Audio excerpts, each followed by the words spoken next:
So I want to talk a bit about tasting whiskey, Canadian whiskey in particular.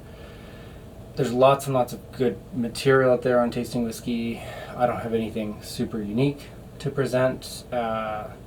So if you're pretty comfortable with tasting whiskey, you're not going to learn a whole lot here. The one thing I will note is I want to cover tasting whiskey and enjoying it on your own in this video, but I also am going to chat a bit about assessing and adjudicating whiskey, since I've sat on a bunch of judging panels before, and it's a bit of a different process. And not to say it's how you should do it, it's just interesting, and it might help you understand as well what happens in competitions. So for drinking whiskey on your own, it's not that complicated. You taste your whole life. Whiskey's really no different, and there's different ways you can go about it well. So first thing I do want to say, if you're actually wanting to explore the whiskey and understand a bit about what's going on, some of the tasting notes, the first thing that's really important is just having a good glass. Doesn't have to be really fancy, but you want a glass that's small, because the serving sizes are small. So if you have a big, like a rocks glass, there's gonna be so much evaporation, and you're not gonna get the same kind of development of flavor. So a smaller glass is good. You can take some bigger glasses. I have some friends that really like brandy snifters. Those work as well for whiskey. But most glasses, there's different types. But you want a bit of a bell shape. And that just helps concentrate the aromas and really helps you pick out the notes in a whiskey as you smell it. If you're tasting it, it doesn't really matter. I would say there is something nice about drinking from a glass with a thin lip. The experience is a little more interesting than a thick, heavy lip, but I suppose that's personal preference. The other thing I will note as well is time is really your friend. If you're studying a whiskey, over time the flavors in the glass kind of come out and develop, and you notice different things at different points.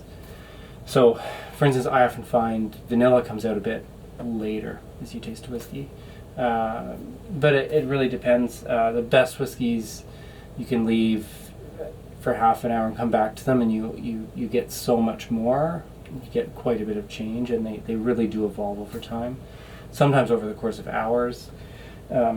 Some of them don't.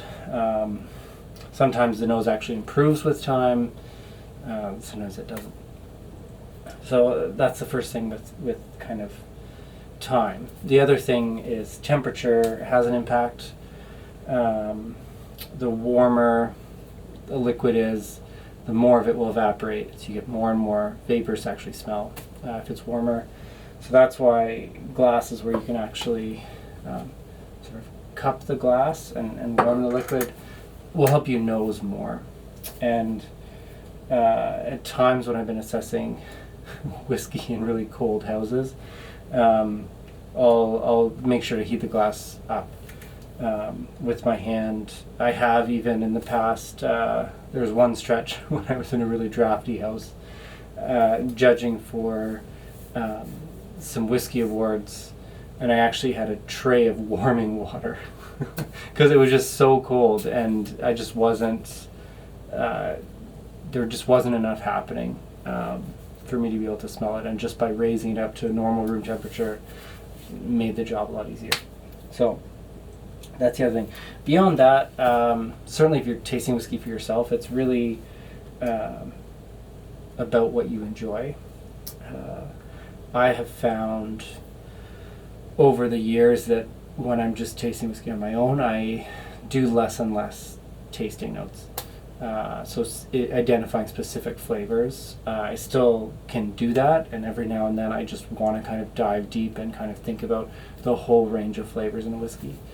But I don't find that I need to do that as much, and often now I actually, when I'm looking at a whiskey, I'm thinking of the bigger movements rather than the individual characteristics, and I probably think a bit more about balance and structure and mouthfeel and cohesion than sort of just the basic flavors.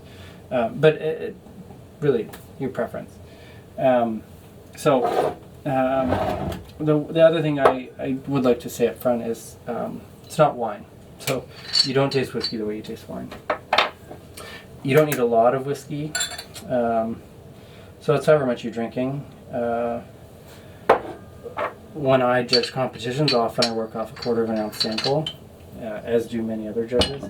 You don't really need more than that. You do want to, certainly if you're judging, go at it, more than once.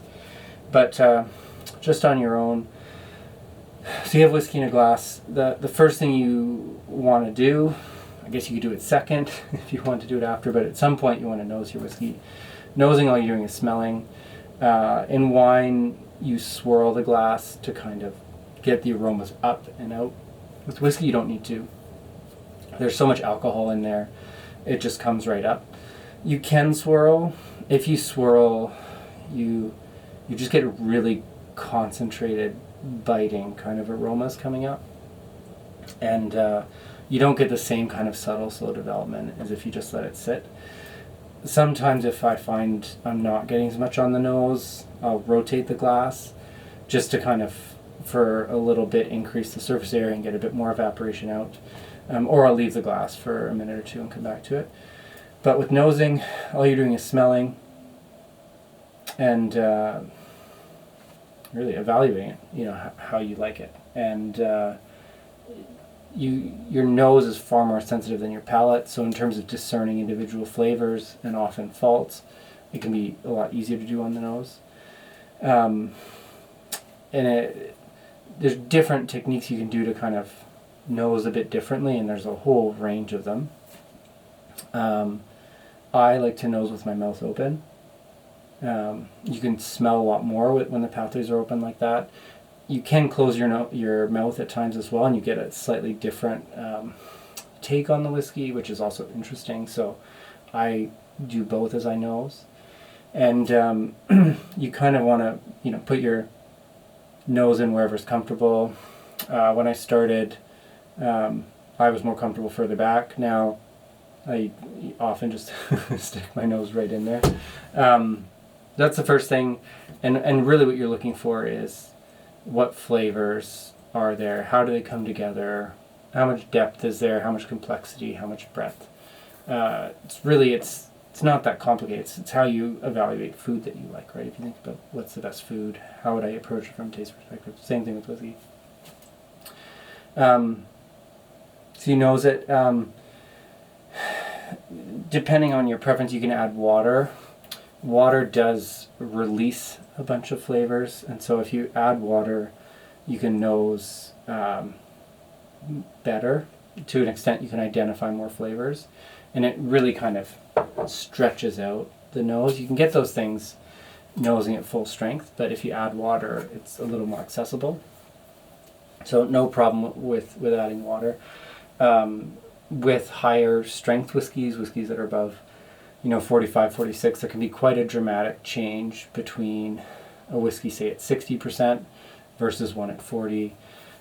You just get different notes dominating at different strengths. So certainly with higher ABV whiskeys, it's often good at some point to just water them down and see kind of how you like them. So you nose, and then the next part really is we're moving from smell now to taste, which is a bit like smell. But you take a bit of whiskey in, you taste it, and you're looking for a few things. You're looking for flavors, obviously. You've started that on the nose. And again, like I look for depth, I look for breadth, I look for balance. Like, is there something that's just dominating and it's hiding everything else? There's body, so like how thick it is it syrupy, is it kind of oily? There's structure as well, like is there any tannins to it? Does it kind of grip your mouth a bit? Like a strong tea would. And then after you swallow, there's the finish. So once you swallowed, you get a range of flavors coming out, and often the finish will last for some time, and it'll often develop. And so you might have a finish that's kind of concentrated. You have lots and lots of flavors and lots going on, and then slowly it kind of eases up, and it kind of unfolds, and you get different things coming out over time. So the finish is another part you kind of look at. And then in terms of how you put that all together really is how you like it. There's different ways some people score whiskey, some people, obviously in professional whiskey tasters that work for distilleries, they're evaluating for faults and consistency, there's how much you like it, if you want to rate it. I've rated a lot of whiskey, probably for a decade now. Not sure it's increased my enjoyment of whiskey, which is an interesting reflection, but I'll get more to that.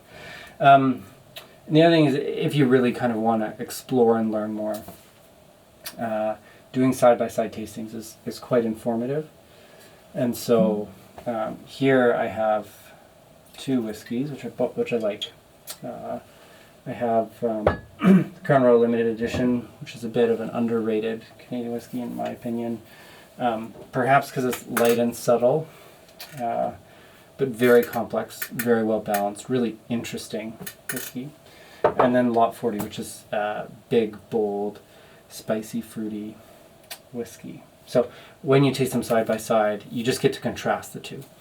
And it's a really informative way of kind of checking what a whiskey is. So in this case, I'm not going to do super in-depth tasting. There's lots of them on YouTube.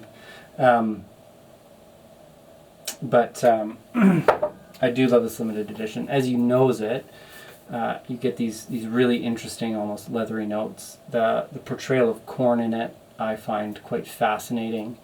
You don't get this rich kind of corn husk, oily kind of corn characteristic you might find in bourbon. You get this very refined, almost like creamed corn character, but even lighter. So it's kind of like you're not getting the whole bit of corn, you're just getting a piece of it. And it's a really nice piece. And you have spice, just a touch of it. It's quite nice, almost this peppery bite. And then you also have really interesting fruit. I often get white grape with Crown Royal. I certainly get it in this one, and some other stone fruit. So there's lots and lots going on.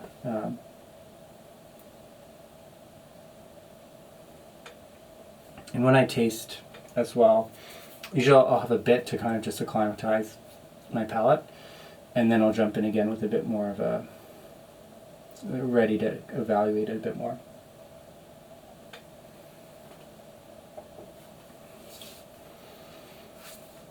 So as I taste as well, it's really helpful with your mouth closed to breathe out your nose.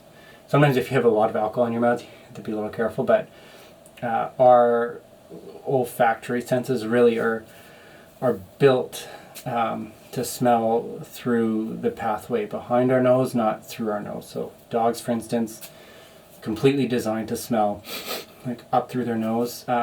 Humans, as you're chewing or eating, the aromas actually come up through a back olfactory channel, and that's really where you're primed to taste and smell. So you'll even notice if you eat a chip or something, as you're eating it with your mouth closed, if you breathe in and then if you breathe out, when you breathe out you get a punch of flavor. When you breathe in you don't get that. So with whiskey you'll get the same. You get a much better sense of it on the palate. Now as I've talked about it, I've forgotten what this tasted like. But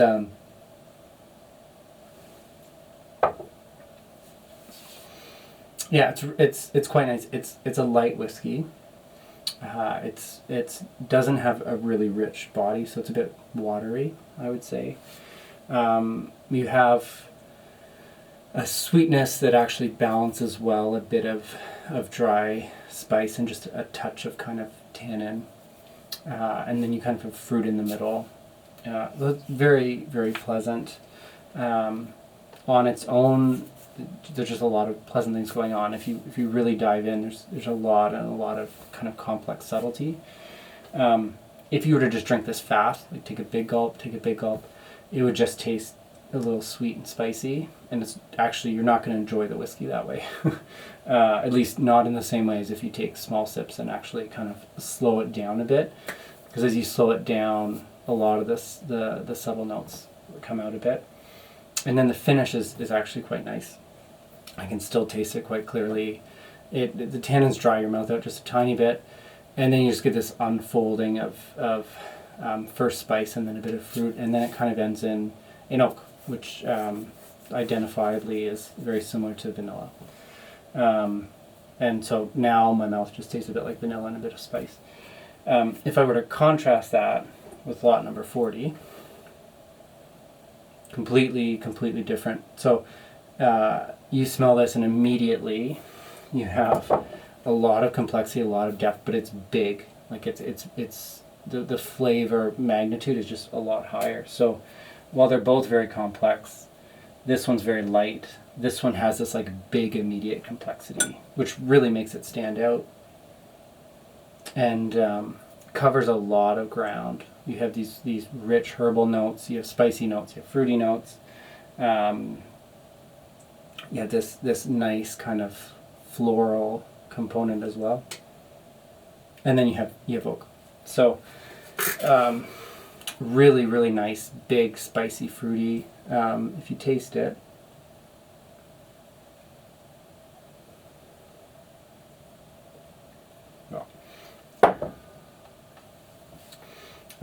very different. You get a much bigger body. The spice really hits you, so you really, in the Crown Royal you get this kind of light spice. In this you get this really big, rich spice. Tons and tons of fruit, ranging from kind of rich prune to sort of cherry. And then you get this herbal note that comes in really nice on the palate, which is on the nose, but it's not. It's much more identifiable, at least to me, on the palate. And then the end is just this kind of sweet cherry spice and oak. Very different, much bigger of a whiskey. If I go back now to the Crown Royal, I get far less on it. And when you have something that's really more full-bodied and kind of packed with flavor, then when you go back to the lighter stuff, you just lose some of it, because you've kind of gotten used to loud noise, and then it's hard to kind of, so to speak, go back to kind of a soft music and listen to it. You just want to kind of stay with the loud. So it does kind of prime you a bit. So that's about that. That's how I approach tasting whiskey. So thanks for tuning in. I'm going to chat a bit about how I approach competitions, because it's a bit different. And not to say that's how people should do it, but it's kind of a different world. So we'll chat about that one next.